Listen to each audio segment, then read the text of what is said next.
حدیث نمبر 305 حدثنا محمد بن يحيى قال حدثنا ابو عاصم عن محمد بن رفاعة عن سهيل بن ابي صالح عن ابيه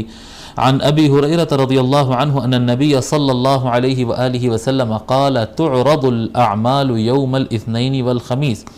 حضرت ابو ہریرہ رضی اللہ تعالیٰ روایت فرماتے ہیں کہ رسول اکرم صلی اللہ علیہ وآلہ وسلم نے ارشاد فرمایا، اعمال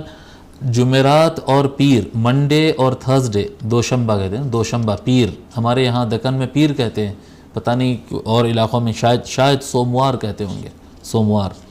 تو پیر کا دن جو ہوتا ہے، منڈے کا دن جو ہوتا ہے، منڈے اور تھرسڈے کو اعمال پیش کیے جاتے ہیں، یعنی بندے کے اعمال اللہ کے سامنے پیش کیے جاتے ہیں۔ فَأُحِبُّ أَن يُعْرَضَ عَمَلِي وَأَنَا صَائِمٌ، تو میں اس بات کو پسند کرتا ہوں کہ میرے اعمال جس وقت پیش کیے جاتے رہے ہوں اس وقت میں روزے کی حالت سے ہوں، میں روزے کی حالت سے ہوں، ادھر اعمال پیش کیے جائیں۔ یعنی ایک طریقہ ہے یہ اللہ تبارک و تعالیٰ کی رحمت کو اپنے قریب کرنے کے لیے کہ بندے کے جب اعمال پیش ہوں اور اللہ تعالیٰ خصوصی نگاہ سے دیکھے کہ یہ کس بندے کا عمل ہے، تو وہاں پر وہ دیکھے کہ یہ بندہ ہے جو اس وقت روزے سے ہے، تو اللہ تبارک و تعالیٰ کی خصوصی رحمت حاصل کرنے کے لیے یہ عمل ہوتا ہے کہ پیر کے اور جمعرات کا روزہ رکھا جائے۔